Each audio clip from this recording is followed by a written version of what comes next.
नमस्कार, मी प्रतीक्षा. न्यूज मराठी 24/7 मध्ये आपलं स्वागत आहे. तर एक नजर टाकूया आजच्या महत्त्वाच्या घडामोडींवर. आगामी विधानसभा निवडणूक महाविकास आघाडी म्हणून सर्व एकत्र मिळून लढवणार असल्याची माहिती अनिल देशमुख यांनी दिली. तसेच आज नागपूर जिल्हा आणि शहर राष्ट्रवादी काँग्रेस शरद पवार पक्षाची कार्यकारिणीची बैठक नागपूर आमदार निवास येथे बोलवण्यात आली आहे.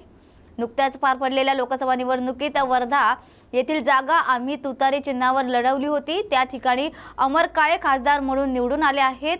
विदर्भात 10 पैकी 7 जागा महाविकास आघाडीच्या निवडून आल्या आहेत. आगामी विधानसभा निवडणूक काँग्रेस, शिवसेना आणि राष्ट्रवादी आम्ही तिघेही मिळून लढवणार. त्याकरिता नागपूर शहर आणि ग्रामीण मध्ये कोणत्या जागा आम्ही मागायच्या या संदर्भात सगळ्या पदाधिकाऱ्यांसोबत चर्चा करणार, मत ऐकून घेणार आहे. त्यानंतर महाविकास आघाडीच्या नेत्यांसमोर ही मते मांडून जागे संदर्भात आग्रह धरला जाईल असंही त्यांनी यावेळी सांगितलं. काय काय चर्चा होणार आहे?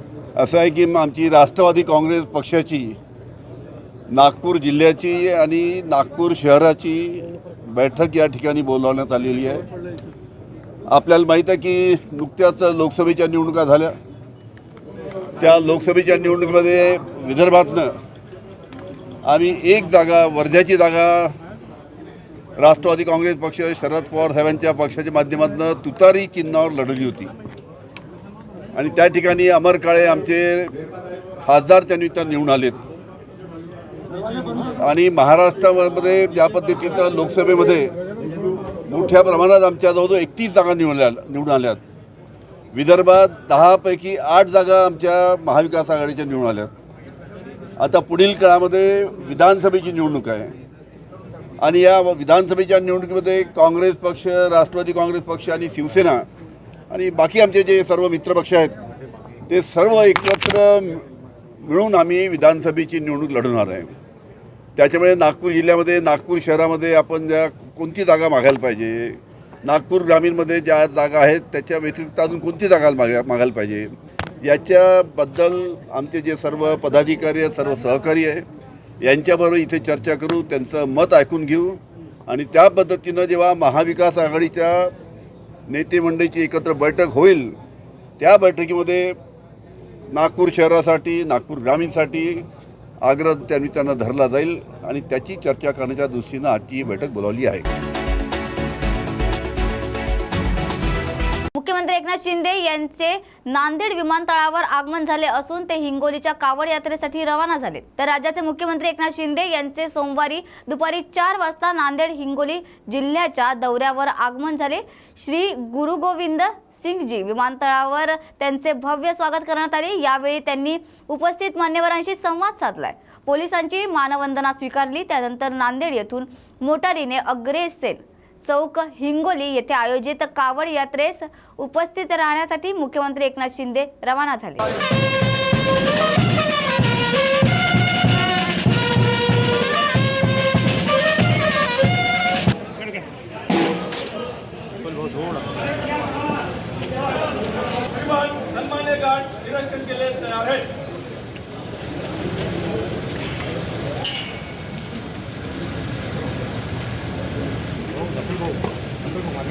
हॅलो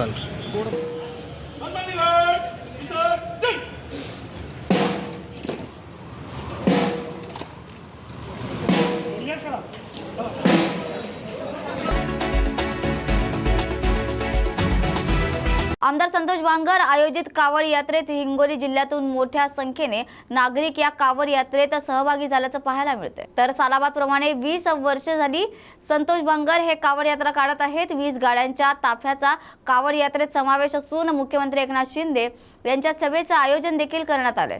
तर मोठ्या संख्येने नागरिकांचा समावेश या ठिकाणी पाहायला मिळतो. शिवस्वराज्य सरकार महाराष्ट्रात येऊ दे अशी भावना अमोल कोल्हे यांनी व्यक्त केली आहे. पांडुरंगाला हेच साकड घातलं की लाडक्या कंत्राटदारांचं संकट महाराष्ट्रावर आहे. हे संकट जाऊ दे. स्वाभिमानी शेतकऱ्यांचे, स्वाभिमानी युवकांचे, स्वाभिमानी माता भगिनींचे छत्रपती शिवाजी महाराजांच्या संकल्पनेतील शिवस्वराज्याचं सरकार महाराष्ट्रात येऊ दे. शिवस्वराज्य यात्रेचा आजचा 4था दिवस आहे. सगळीकडे उदंड प्रतिसाद मिळतोय। सरकारच्या भ्रष्ट कारभाराला महाराष्ट्रातील जनता पूर्णपणे विटलेली आहे असंही ते यावेळी म्हणाले। रुक्मिणीचं दर्शन घेतलं, काय साकडं घातलं देवाला, काय सांगाल? पांडुरंगाला हेच साकडं घातलं की हे जे काही लाडक्या खुर्चीचं लाडक्या कंत्राटदारांच्या सरकाराचं संकट महाराष्ट्रावर आहे हे सरकार जाऊ दे आणि स्वाभिमानी शेतकऱ्याचं, स्वाभिमानी युवकाचं, स्वाभिमानी माता भगिनीचं, छत्रपती शिवाजी महाराजांच्या संकल्पनेचं शिवस्वराज्याचं सरकार महाराष्ट्रातील सरकार। शिवस्वराज्य यात्रेस कशा प्रकारे प्रतिसाद मिळतोय? शिवस्वराज्य यात्रेचा आता 4था दिवस आणि आपण बघतोय सगळीकडे हा उदंड प्रतिसाद मिळतोय। महायुती सरकारच्या भ्रष्ट कारभाराला महाराष्ट्रातली जनता पूर्णपणे विटलेली अशा पद्धतीचं तोडातोडी करून आलेलं सरकार घालवण्याची संधी महाराष्ट्रातली जनता ही विधानसभेच्या निमित्तानं नक्की साधेल आणि त्याचबरोबर आधी विधानसभेतलं सरकार आणि त्यानंतर मग केंद्र सरकारसुद्धा बदलेल अशी विठुरायाच्या चरणी प्रार्थना केली।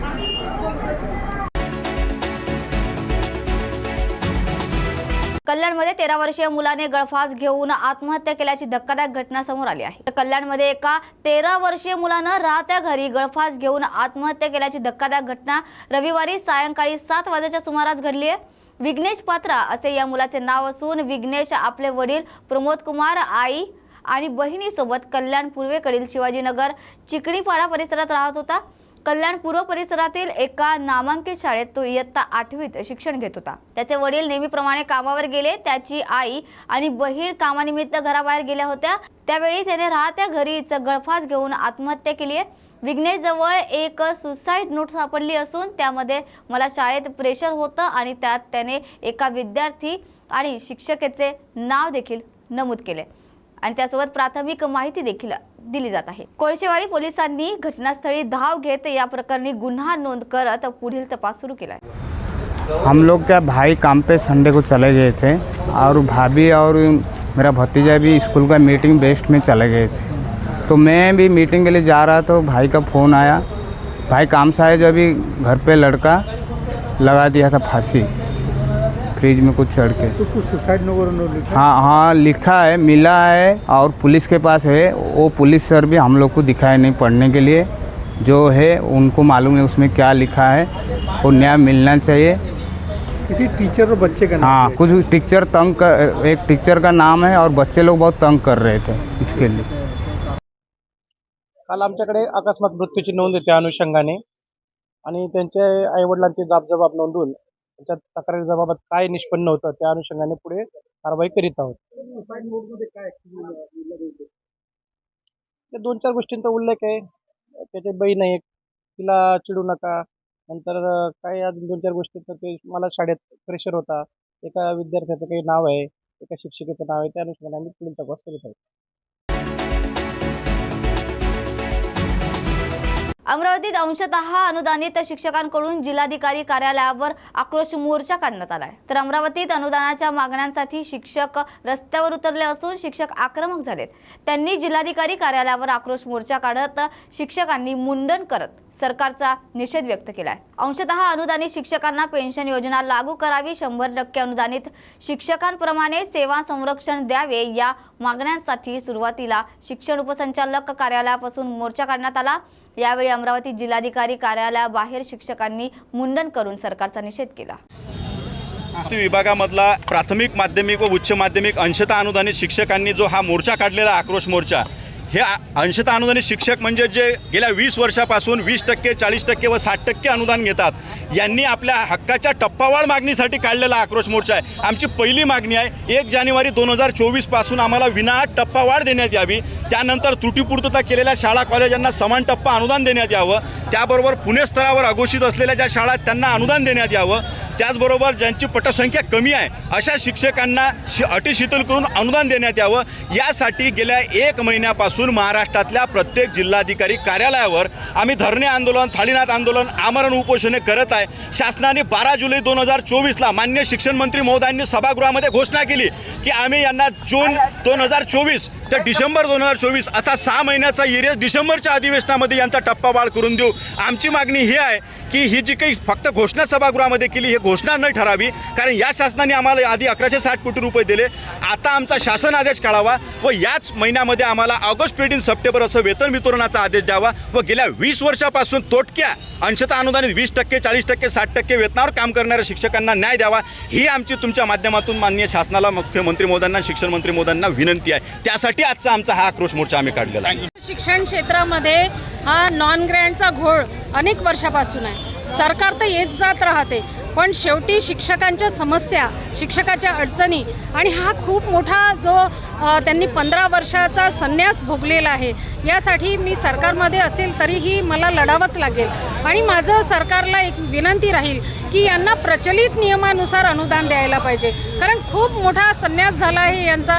15-15 वर्ष नोकरी करून जर त्यांना टप्पा मिळत नसेल आणि दरवर्षी त्यांचा टप्पा वाढ होत नसेल तर अनेक शिक्षक रिटायर्ड झाले आहे आणि त्यांना कोणतीच सेवा ग्राह्य धरली गेली नाही. त्यांना पेन्शनसुद्धा नाही, त्यांना मेडिकल अलाउन्ससुद्धा नाही. 100% अनुदानावर आल्यावरच या सर्व गोष्टी शिक्षकांना मिळतात. त्यामुळे शासनाने ताबडतोब विचार करावा आणि यांना टप्पावाढ हा शासन निर्णय करून आचारसंहितेपूर्वी यांना वेतन द्यावं अशी आमची विनंती आहे. मेंढपाळांच्या प्रलंबित मागण्यांसाठी आज खामगाव येथे मोर्चा काढण्यात आला. तर या मोर्चाला डॉक्टर बाबासाहेब आंबेडकर नगर परिषद मैदान येथून सुरुवात झाली. हा मोर्चा उपविभागीय कार्यालयावर धडकला आहे. 12 ऑगस्ट 2024 रोजी आम्ही खामगाव उपविभागीय कार्यालयावरती मेंढपाळ पुत्र आर्मी आणि सकल धनगर समाजाच्या वतीने मेंढपाळ मुक्ती मोर्चा काढलेला आहे. मेंढपाळ मुक्ती मोर्चा या शब्दाचा अर्थ असा आहे की स्वातंत्र्य होऊन 75 वर्ष झाली, पण इंग्रज गेल्यानंतर सुद्धा इंग्रजांच्या 1927च्या कायद्यान्वये आमचं उदरनिर्वाहाचं कुठेतरी गुन्हेगारीकरण यामार्फत केल्या जात आहे. हे गुन्हेगारीकरण थांबवलं पाहिजेत आणि आमच्या हक्काच्या ज्या जमिनी आहेत, हक्काच्या म्हणजे मेंढपाळांचे सांस्कृतिक अधिकार जमिनीवरती आहेत. तर या राज्यामध्ये जिथं जिथं मेंढपाळ वास्तव्यास असेल अशा ठिकाणी राज्य सरकारने तातडीने कॉरिडॉर निर्माण करावा आणि मेंढपाळांना चरण्यासाठी ग्रेझिंग कॉरिडॉरची निर्मिती राज्यभरामध्ये करायला पाहिजेत.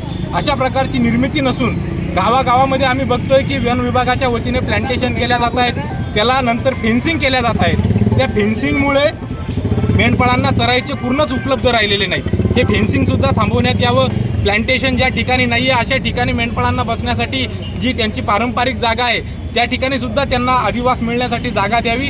अन्यथा राज्यभरामध्ये मेंढपाळ पुत्र आर्मी आणि सकल धनगर समाजाच्या वतीने मोठ्या प्रमाणात आम्ही मोर्चे आणि आंदोलनं या ठिकाणी आमच्या संविधानिक अधिकारासाठी करूयात. आमचा जो हा व्यवसाय आहे मेंढपाळीचा, हा अनादी कालापासूनचा व्यवसाय आहे आणि आम्हाला या शासनाने व या फॉरेस्ट डिपार्टमेंटने अनेक त्या अडचणी उभ्या करून आमचा धंदा नेस्तानीभूत करण्याचा कट रचलेला आहे. तरी आमचं शासनाकडे आणि फॉरेस्ट डिपार्टमेंटकडे एकच मागणं आहे की आम्हाला वनचराई पासेस द्या. जंगल यानं त्या कारणाने अतिक्रमणात गुंतवलेलं आहे. इथं बुलढाणा जिल्ह्यामध्ये 205 चौरस किलोमीटर अभयारण्य झालेलं आहे.